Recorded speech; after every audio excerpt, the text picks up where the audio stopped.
Welcome, everybody. I am so excited for this episode today. We are talking about how to fall asleep with OCD and anxiety. We have the amazing Sue Chuddy here because she is going to spread her wisdom. I am so thrilled to have you because this is such an important topic. Thank you for being here, Sue. Yes, I'm so glad to be here. Thank you so much for having me.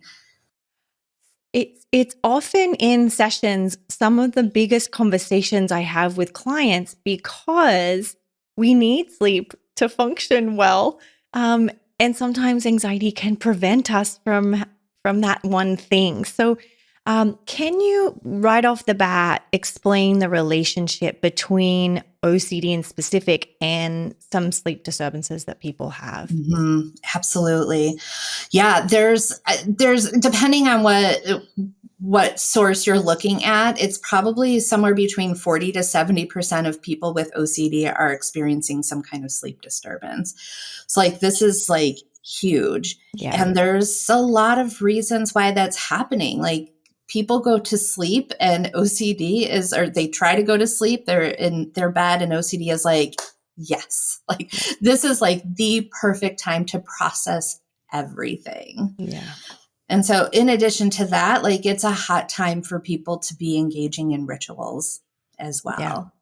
So, like there's a lot going on when we're going to sleep. Like one of the things is fewer distractions, right? Like we are at school or going to work or with our families or doing like these social activities and our minds are occupied and it leaves less room for intrusive thoughts. And then we go to bed. And so at night, the environment is quieter, there's these fewer distractions, and it allows obsessive thoughts to surface more prominently, yeah, right? And then we're tired. We're tired. Like, so the increased fatigue can reduce like your brain's ability to manage the stress and manage the intrusive thoughts. So it kind of feels like we have a lower like impulse control at night. So it's easier to engage in the compulsions and harder to resist the compulsive behaviors. Right. yeah. A lot of rumination goes on at night. That's been my personal experience. Like that is when I decide to solve like all of my life's problems.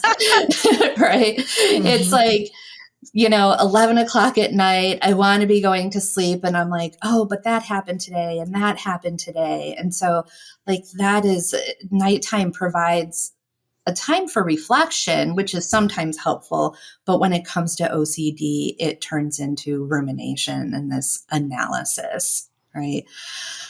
Um, a lot of people experience anxiety about sleep. Right? What if I can't sleep perfectly? What if I don't fall asleep by 2 o'clock? Tomorrow is going to be horrific. So there's anxiety just about the quality of sleep that they're going to get. Um, and again, like I think about like perfectionism and rituals, right? A lot of folks have rituals around bedtime. They go to lock the door and then they get into bed and they're like, wait a minute, did I actually lock the door? And so they're going back and checking to see if they've locked the door or unplugging like appliances, checking alarms, cleanliness, things like that. So there's a lot of perfectionism and rituals at night because of OCD. So in addition, there's hormonal things like cortisol levels, stress levels, things like that. So that's how OCD is like impacting people's sleep. It's not just like one thing. There are so many factors um, for a person who has OCD, and it's Yeah. just like that hot time. Yeah. I've had all of those experiences. The only thing additional that I've had some clients report is that they have obsessions around losing control when falling asleep as Yes, well, which yeah, is for them I love that falling asleep. Like you actually feel like you're kind of falling into it, but that hmm, terrifies them because they feel like they've lost control as yes. well. It's Yeah. such a vulnerable time. Yeah. Yeah. Such a vulnerable time, and Yeah. yeah, that fear of losing control, that some of these intrusive thoughts like create a sense of danger. Yeah. Yeah. For sure. Okay. So we've kind of reviewed some of them, but are there particular types of intrusive thoughts that make sort of OCD related insomnia worse? Have you noticed there are specific subtypes or themes that, you've already shared a little, but in specific? That's a really good question. I think that the OCD themes that are triggering a lot of like rumination that keep you in a mental loop are more likely to affect your sleep at night. So I'm Yeah. thinking of things like perfectionism and just right thoughts, right? Like, did I lock the door properly? I need to check one more time, or my blanket doesn't feel perfectly aligned. I need to rearrange my blanket. I can't sleep like this. Yeah. So there's like that perfectionism and just right. But then also, like what you had just mentioned, that fear of losing control or like harm and safety related intrusion. So, like, if I don't check the stove one more time, this house could catch on fire. So even if like you've checked things already, these intrusive fears can seem so urgent. They just keep pulling you out of bed at night. Yeah. Can I part of me wants to say all of them because I could Yes. probably give examples, but like Yes. I want to say like, oh, existential, like the big life Yeah. questions, Yeah. right? That is enough because there isn't an answer, No. right?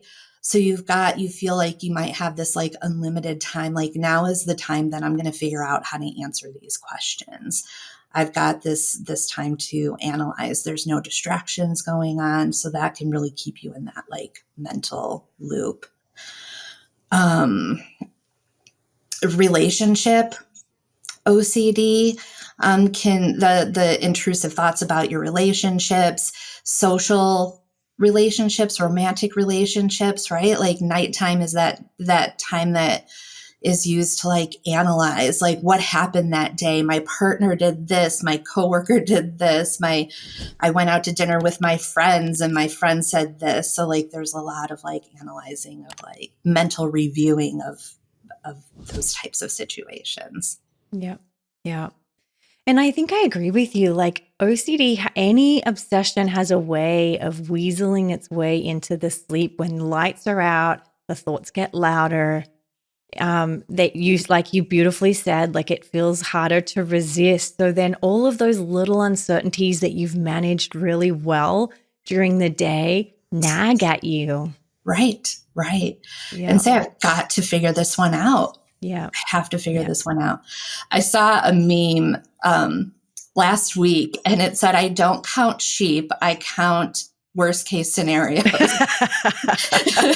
when I go to sleep. And I'm like, oh my gosh, that is so relatable. It So truly, relatable. truly is, isn't it? Yes, yes.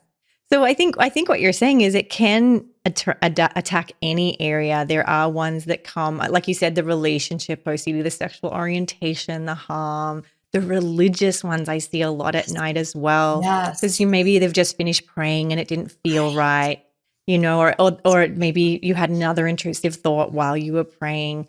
Um, I remember when I had kids, my like postpartum was really hard. Like you would loop on whether you swaddled them correctly and will they roll over and die in their sleep? Like, I think the OCD just, as that meme is perfectly put, it loves to attack at nighttime. Yeah.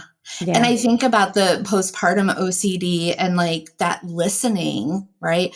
I want to make sure that I don't miss anything. So that Yeah. could keep you awake all night long. Yeah. So maybe you finally did say, I swaddled them correctly. They're fine. I'm going to get into bed. But then there's that hyper vigilance, that hyper awareness of like any sound that comes out of the monitor and like, or I'm checking the monitor to make sure that it's working correctly. So I'm going to go back and check the baby and make sure the camera's on them. For Yeah, sure. For yeah, sure. that's a good example.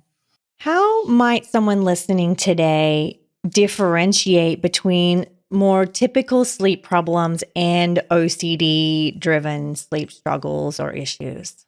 That's a very good question. So, kind of like, what is the difference between OCD sleep disturbances and like just general sleep disturbances? I think that and like when I think about general sleep disturbances, I think like insomnia or stress related trouble Yeah. sleeping. I think the main difference is that they don't involve obsessions and compulsions, Yeah. right? The fear isn't there. Maybe I don't want to say just, I'm going to take that back, but like you can't sleep because you're stressed Yeah. about work, life, a specific problem, but you're not obsessing over it in an OCD way, Yeah. right? There aren't compulsions. Maybe there is a solution to what you're thinking about. Mm. You're just trying to find it, right? And sometimes sleep gets disturbed because of physical reasons, right? So like I've got arthritis in my shoulder that was just diagnosed, and like I can keep waking up because maybe I'm laying on my shoulder in the wrong way, and that can be really disturbing. Like so like any kind Yeah. of discomfort, maybe you've had too much caffeine that day, your sleep habits in general are just like really irregular. Sometimes these folks are waking up in the middle of the night at like 2 or 3 o'clock because of their stress and their high cortisol levels. That has nothing to do with OCD. Yeah. That's more of like a generalized anxiety type worry or like restlessness, right? It's Yeah. like that's the way I conceptualize it. Like the main difference is that there aren't obsessions and compulsions. There isn't like this deep fear that comes along with OCD. Yeah. Right. Yeah. And as somebody myself who's had, you know, non sort of anxiety related sleep disturbances and then anxiety related sleep disturbances, like I think of like being perimenopausal. It's just like I'm just up. It's not that I'm worried. I'm just up and I can't sleep. Like my body's just not ready to sleep. It's sort of just like, oh, you could just get up and clean the house right now if you wanted to. Even though my Right. body's tired, my body also doesn't want to. Whereas if it's anxiety that you're it's a physiological anxiety that's keeping you up. So for me, that was sort of the big difference. Having sort of that perimenopausal sleeplessness was a different kind of sleeplessness that I'd ever experienced. I was like, this isn't fun, but it's not half as bad as the anxiety related one. Right, right. And I actually experienced that myself, but I didn't know that that's what was happening, the perimenopausal. And now that I'm in full blown menopause, like I have had to do a lot of work on my sleep, and it's still not Yeah. perfect. Well, it's never Yeah. going to be perfect, and it's still not great, but it's so much better than it used to be Yeah. Yeah. Yeah, for because I sure. have these skills. Like I'm so grateful to have the skills to manage my sleep that I get much better sleep now than I did a couple of years ago. Yes. Yes. Agreed. Agreed. Yeah. Okay. So let's talk about how can listeners with OCD or even just anxiety address sleep anxiety, particularly as we talked about before, when they fear that they won't get enough rest. Such a great question. Because especially with the fear, Yeah. right? There's that fear. And the first thing that I go to, ideally doing CBT, thought challenging, exposure and response prevention, especially response prevention for bedtime rituals. Yeah. Um, I just want to validate like this is so hard. It's really, really hard. And I think that what we often say is like when we're so distraught about something that we want to change it, it's probably going to be really hard. So I just want to say that like from the Yeah. get-go, Yeah. like these things, these strategies are really difficult to do. To make changes are really difficult. So I just wanted to say that from the get-go. But anyway, so like doing CBT, thought challenging, exposure and response prevention, creating a sleep routine, scheduling worry time, right? If you're feeling a lot of anxiety, either about your sleep or your OCD themes, scheduling some worry time for that. And this is probably the most difficult one of these strategies is accepting imperfection. Yeah. Especially when perfection is throughout your OCD themes and needing to perfect the ritual and find the perfect solution. Probably by far one of the most challenging things to do, but also incredibly powerful. Yeah. And then also medications. So medications like SSRIs, not talking about sleep medications, but SSRIs to help manage the intrusive thoughts. Yeah. For me, it was interesting. Um, when I've talked about this on the podcast before, when I had kids, my first child, I was actually more afraid of not getting sleep than I was taking care of the baby and all of the changes that were going to happen. I would remember at like 4 o'clock in the afternoon, I started worrying about how lack of sleep I would get. I could notice it. And I think for me, it was a big piece was just having to radically accept, like, you're just going to be tired. And I didn't want to accept that. That felt terrifying because I always said to people, I would prefer to be sad or depressed than to be tired. Like, I hated that feeling. And so for me, it was like, okay, you're just going to have to get really good at being tired. How can you accept that as a part of your day? Mhm. And after some practice, that did get easier. Yeah. Yeah. That's such a common thought, right? Like, if I don't get to sleep by a certain time, tomorrow is going to be a disaster. Yeah. And so putting that pressure on falling asleep is actually what's going to keep you Mm-hmm. awake. Yeah. Right? And I think too, a lot of my clients have reported, and I had the same thing, is because you're a perfectionist, you want to be perfect tomorrow at your job, at your work, at your mothering, at your friendsing and your wifing and all the things. And so if you don't get sleep, then I won't be able to be perfect tomorrow. I won't get a perfect score. And so the sleep, Mm. they're like compulsively protecting sleep so that they can maintain perfectionism. Hmm. Hmm. And one of the things that I like to think about is like, maybe I'm not going to fall asleep when I want to fall asleep. That's not ideal. At least I'm resting. Yes. At least I'm getting some rest, right? Yes. So, and we can talk later about like more specific strategies of what to do when you're trying to fall asleep and like sleep hygiene and things like that. But like, that's what I like to reframe of like, Mm-hmm. maybe you will be tired and that's Yes. okay. And also, at least you're relaxing, at least Yes. you're resting. Maybe you're not in a full blown, like what's considered to be like ideal quality sleep, but at least you're resting. Yeah. Yeah. That's For always good. sure. For Yeah. sure. So, for those with OCD, bedtime rituals can be both comforting, but also can become, as I just sort of touched on, compulsive. How might someone strike a balance between finding routines and rituals, but not engaging in compulsive behavior? Yeah. That's a really good that's a good question because I like how you had mentioned like comfort and compulsions.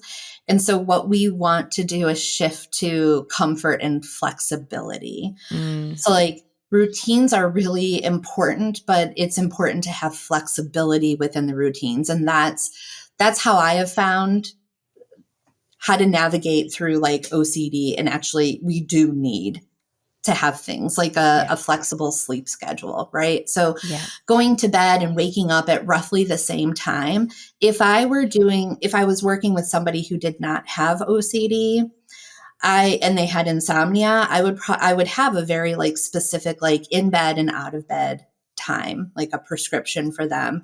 But with OCD, I'm going to give them some flexibility. They Mm, need the flexibility. So what might be like, okay, you need to be in bed between 10 and 6 o'clock. I'm going to say like, how about aiming to be in bed between like 10 and 10:30? yeah. So again, there's like flexibility, but also consistency, Yeah. right? The consistency is really important, but it's not perfect and it's flexible, Yeah. right? Um, another tool that I use with folks who are having a tough time with sleep is avoiding bedtime rituals. Again, this is where response prevention comes in. But it's important to keep this simple and to keep it calm and not adding any rules or rituals when it comes to developing a better sleep routine. Just because OCD can turn bedtime into a very like heavy ritual period. Yeah. Right. So I do recommend like gradually trying to reduce compulsions, especially mental compulsions at night. Again, in a flexible way.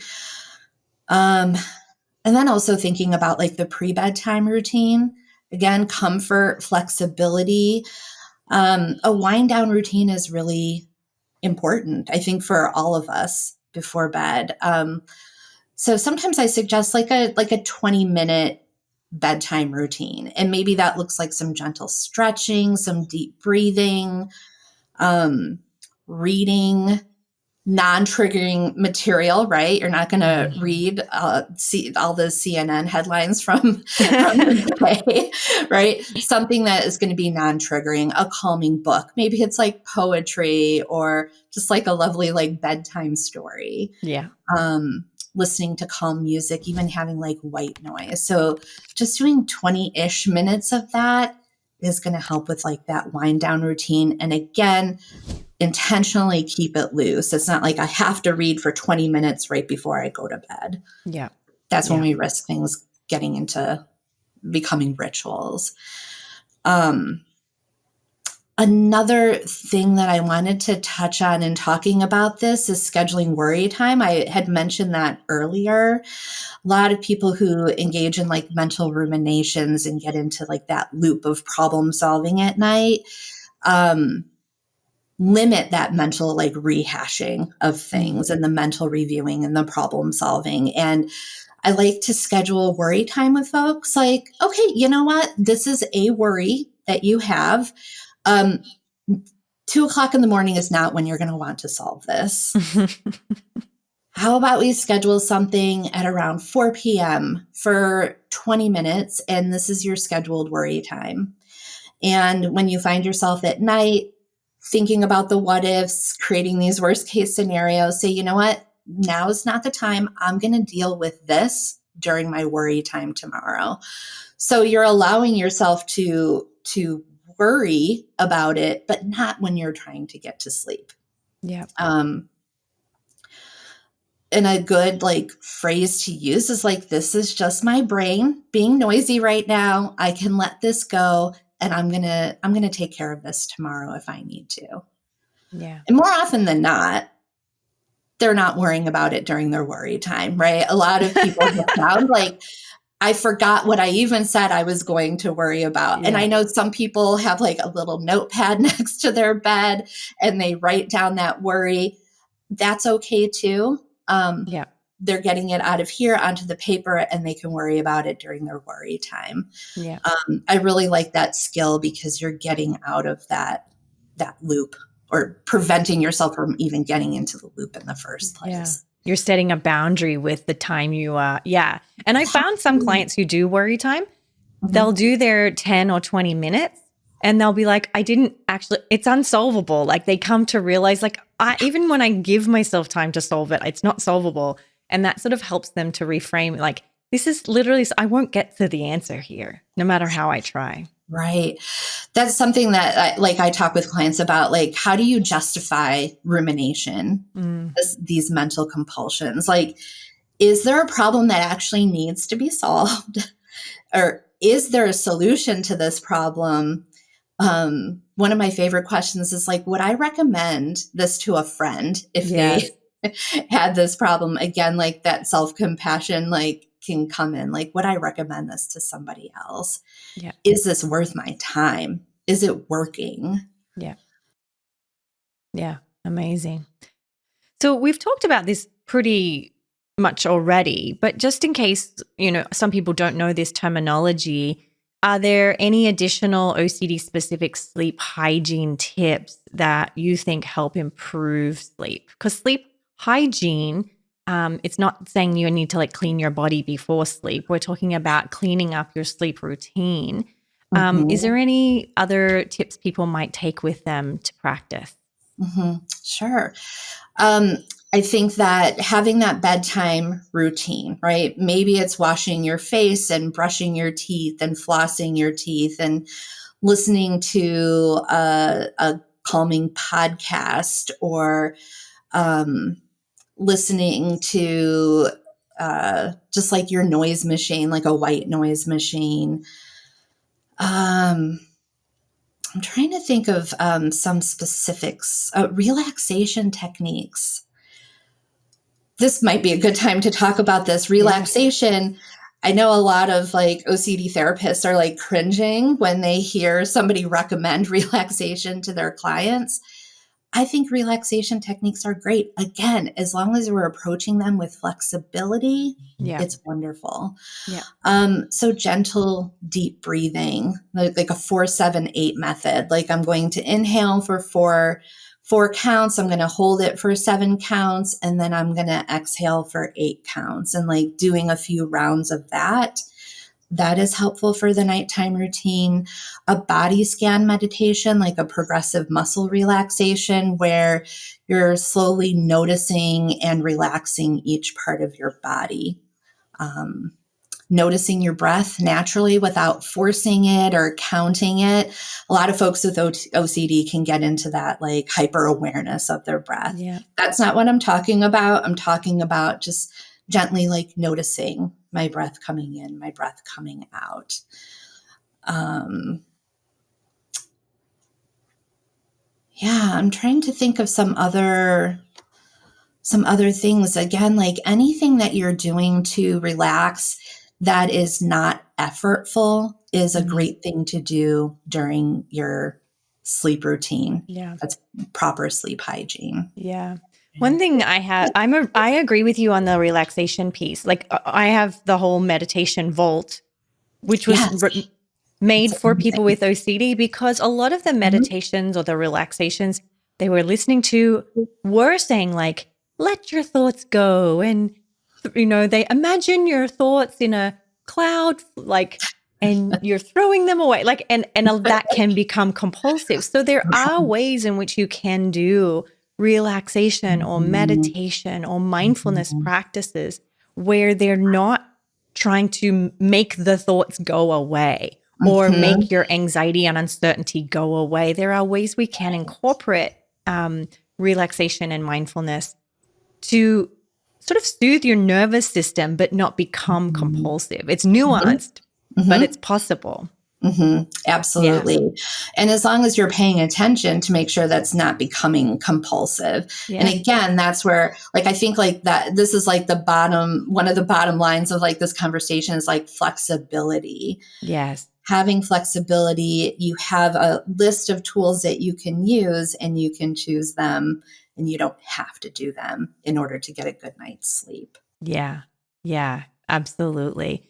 So, you have a sleep group, which I'd love for you to share about. Yes. And I love this. I reached out to you to come on the show because I was so excited about this idea, because we don't talk about it enough. And I think that it's, for me, I'm often with clients trying to get to the treatment, right? Like for their OCD, that Mhm. sometimes it's hard to slow down and actually address this major, big other problem they've got in their life. So thank you for offering that group. And I'd love for you to share more about that. Do you want to share about it before we keep Yeah. going? Yeah, absolutely. This is actually kind of funny. When I had thought about doing this group, it was literally 2 o'clock in the morning. The irony. This is a new group that I'm offering, but this Yeah. was back in November, a little over a month ago, and it's like 2 o'clock in the morning, and I was just like restless. I was amped up. We were traveling. We were in Chicago for a good friend's wedding, and just had a lot of like excitement, right? And I just couldn't fall asleep, and I wanted to be falling asleep. I wanted to rest, and I started using the skills that I know to use, the skills that I teach my clients in my individual sessions. And then I was like, I'm so grateful that I have these skills that I can wind myself down when I am feeling amped up. And I was like, you know what? This would be a great idea for a group, because more than half of my clients are experiencing some kind of sleep Yeah. disturbances, right? So during this group, the group is starting in February. It's a 5-week group. I'm going to cap it at, I haven't decided yet, 7 to 10 clients. I want it to be a smaller group so it can be very like supportive. Mhm.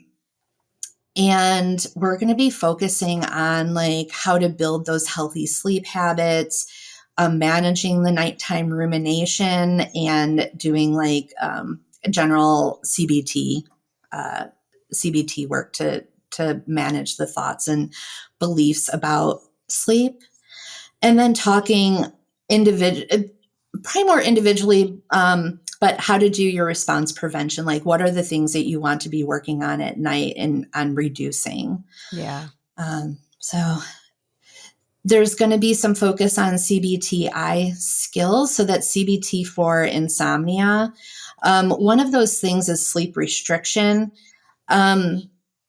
Depending on where folks are in terms of their sleep quality, I'm not sure. I might suggest like the CBTI Coach app Yeah. in doing some of that sleep restriction, but I probably won't be doing like the whole protocol of sleep restriction with Well, yeah. clients. Will you share a little bit about that? Because we do know that CBTI is the treatment for insomnia that is highly effective.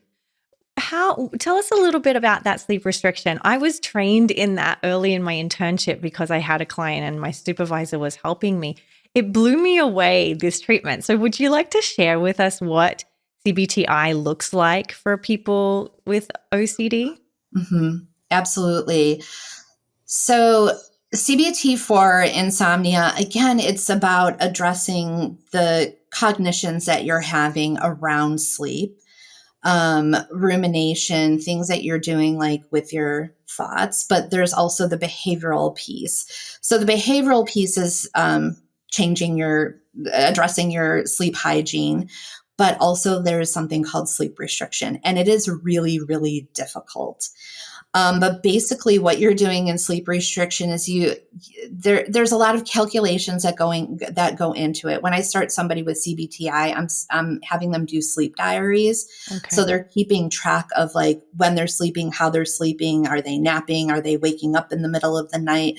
So there's a lot of calculating that goes into it, and then I give them their prescription for sleep. Yeah. And that's when we're talking about, okay, well, we're gonna start off with your sleep restriction of being in bed from it look like noon till not noon, sorry, midnight to 6 a.m. Right? You're not going to get into your bed until midnight, and at 6 a.m. you're going to pop out of bed. It doesn't mean if you want to sleep longer, you're getting out of bed anyway. So it feels really distressing. It's really hard because you're probably going to be really tired. Yeah. But the rationale for that is you're building up what's called sleep drive, kind of like your hunger for sleep. So if you're condensing the opportunities for sleep, the likelihood of you sleeping better during those 6 hours is higher. Yeah. Right. Yeah. So that is the sleep restriction. And then we start adding on time as your sleep efficiency is increasing. So your sleep efficiency is how many minutes are you sleeping while you're in your bed versus lying awake or being awake. And so we're looking for over 90% sleep efficiency, and then we're going to add 15 minutes on. And then the next week, if you're still at 90%, over 90%, 15 more minutes. And so we're looking to find like that sweet spot of how much sleep you need. There are some people that only need 7 hours of sleep. There are some people that need 10 hours of sleep. So by doing this sleep restriction, we're able to kind of uncover what your sweet spot is so that you're not lying in bed awake, trying to fall asleep. Yeah. Maybe the way that it was administered from me was incorrect, but a lot of what we were doing, and you can speak to this, is it was a client that had a lot of fear around not getting enough sleep. And so through my supervisor, we administered where they had to wake up at random times to desensitize them or habituate to them that they could cope. It was calculated, but it kept changing. So it could be like 2:00 and then 4:00. It's sort of like having a newborn, if anything. But is that effective CBTI treatment or would you not do it that way? It's understandable that it was done that way because it sounds like you were working with somebody who had OCD. Yes. Around perfectionism. And I think that is how CBTI can be altered. Yeah. So it makes sense to incorporate it that way. Right. And sometimes there is that like dance of like, this person does need CBTI and their OCD is affecting their sleep as well. Right. So it almost sounds like you were trying to like not resolve, but try to alleviate the compulsive symptoms and the thoughts and their beliefs about sleep. Yeah. Yeah. And then in addition, trying to do the sleep restriction. And it Yeah. makes sense. So I'm not going to say that that's wrong, especially if it worked. It worked, but I don't think it was procedural treatment, which brings me right into the next question, which is our last question, which is how can we use exposure and response prevention to address related sleep issue, OCD related sleep issues? Because that sort of was what we were doing. Yeah. So they had insomnia and they had an OCD around their insomnia. So can you share with us different ways people may or may not practice ERP with sleep-related issues? Mm-hmm. I think that I would start with doing a thorough assessment as to what compulsions that this person is engaging in. Yeah. And a lot of psychoeducation, not just around like the behavioral compulsions, but also mental compulsions. Oftentimes this is what gets missed, right? The person is just like, I just can't sleep. I'm just feeling wired. Well, what's keeping you wired? Right. What are you thinking about, right? So we need to be assessing like what are the compulsions that this person is engaging in. And then I would be focusing mostly on response prevention, right? And then incorporating some exposure later, kind of, for example, the exposure that you had talked about before. But and again, it's about flexibility. Right. So if we're incorporating CBTI and also doing exposure and response prevention, making sure that they are flexible about their routines and such. At any rate, so kind of going back to response prevention, let's get at this little by little by little. What are you, again, just traditional like ERP, like what are you willing to cut out first? Like what feels safest for you to cut out? And then gradually cutting those things out. Yeah. Right? And then teaching skills on how to not ruminate. I think that's a big piece of it too. It's like, it's so easy to say, well, just stop thinking about it. Yeah. It's not that easy. No. It's not that easy. So learning tools. Yeah. And I think about an interview we did with Max Maisel recently regarding like attention control. And I found a lot with my patients practicing managing rumination during the day and getting really skillful at it when you are awake and you're not in bed does impact your ability. There's like a muscle you strengthen to be able to practice it at night, because so many clients will be like, Kimberley, I am mentally exhausted. I have been managing OCD all day, and now you want me to like add this routine to the nighttime, and I get it. But I do think that those wins you have during the day benefit you at night if you can start to strengthen the muscle of managing rumination. Right. I'm so glad you brought that up. And I love hearing Max talk about attention training. Yeah. It can be so valuable, especially at night when your brain is when you're tired. Yeah. It's hard to recall these skills when you're exhausted. Yeah. It truly is. I have had clients, as I want to validate people who are listening, is I've had clients, as we've talked about this, the tears just silently roll down their face because they're listening and they want to learn. But in that moment, it feels like this is impossible. Like this at night, I'm exhausted. I'm feeling beat down. Like, you can wake up in the morning and be like, all right, I'm going to do it today. But it is really a painful end to the day when you're still, managing. Mm-hmm. Like, I just want to go to sleep. Like, Yeah. can it just turn off and go to sleep? Yeah.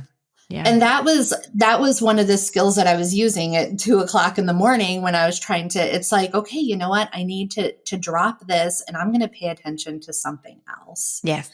I'm going to listen to we were staying in downtown Chicago. I'm going to listen to the sounds of the honking horns. And there was a church down the street and I could hear like the bells at the top of the hour. So I'm like, I'm going to pay attention to those things. Yeah.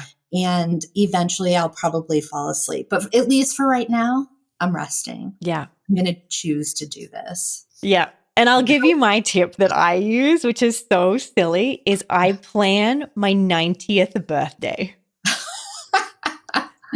I don't know why that always works, because it's just like, it's silly enough and it makes me feel somewhat accomplished that I've made it to 90. And I just plan a new different party. So one time I'm like, okay, I'm sure I'll probably be in a wheelchair maybe at that time. Like they'll roll me down to the disco, the bowling alley. Or the next time I'll be like, it'll be in a garden and we'll have tea and sandwiches. And for some reason, that has, that can become somewhat compulsive, but for me, it didn't. And I think for people, it's about finding individually skills that works for them that doesn't become compulsive. Right. Absolutely. So for you, it's planning a party. For somebody else, it might be like the attention training. But what you're doing is that you're not thinking about the thing that is activating your nervous it's intentional thinking. Mm-hmm. It's going, okay, I'm not sleeping. I accept that. I'm anxious. I accept that. What am I going to do while I'm anxious? I could do compulsions, or I could do this silly, meaningless thing that, is, and as long as I'm not doing it to try and push away anxiety and uncertainty and all the things, I'm just letting it be there. I found that to be a silly thing. So I think people can experiment with what works. Right. As long as what you're doing is not triggering your nervous system, right? Yes. And so this was like something calming and fun and effortless for you. Yes. And that helped to just like ease things for you. Yeah. Last question for you is, clients have asked me this question is, do I do exposures around bedtime? Like, do I do my scripting? Do I do my imaginals? Because sometimes people's exposure compulsions is to, let's say, check under every bed before bed, or to, these certain compulsive rituals. Do you, as you said before, we work on response prevention, but would you do an exposure before bedtime, or would you find that to be too activating to the nervous system? I'm going to say yes. I think that it would be a healthy thing to do. I mean, you're doing what you need to do to talk back to OCD, and that's exposure and response prevention.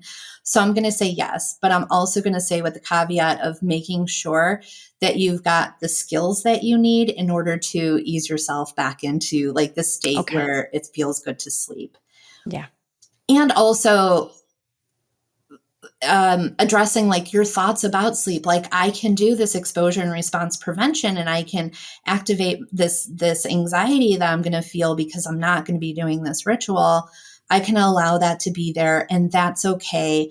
And it might affect my sleep, and that's also okay. Yeah. Yeah. Okay. Amazing. That's my thoughts. Yeah. I am so grateful for you to be coming on and talking about this. It's actually really fun for me to talk about and think about some of my clients as well. Tell us where people can learn about you, your group, everything about you. Sure. Okay. So I'm not big on social media. Like, I have an Instagram page for my business, but I don't even think that there is one post on it. So I am going to, that's one of my 2025 goals. Okay. To get an actual Instagram page like going. Okay. But I do have a website. So my website is www.chuddycounselingservices.com. So it's my last name, CHUDY, counselingservices.com. So I've got a lot of information about myself on my website. And then also they can email me at suechuddylcsw@gmail.com. So if they're curious about the sleep group and they would like to join it, they can email me, or again, they can also, I have a contact button on my website, so they can message me through there as well. And you have other groups, correct? I do. I run a free in-person support group for adults with OCD here at my office in Hillcrest. I'm located in San Diego in the Hillcrest neighborhood. And yeah, I love that support group. We usually have around 15 people that come every month. It's free.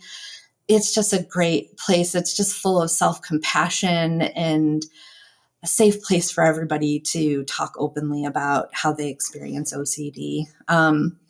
So I do that. And then I also facilitate a free consultation group for clinicians who treat OCD. And that meets twice a month. So if they're interested in that, it's more of like a peer consultation group. And then I also do an OCD and self-compassion group. I don't have one that is going right now, and I don't know when I will do the next one, but I usually do a couple cohorts of the self-compassion group per year.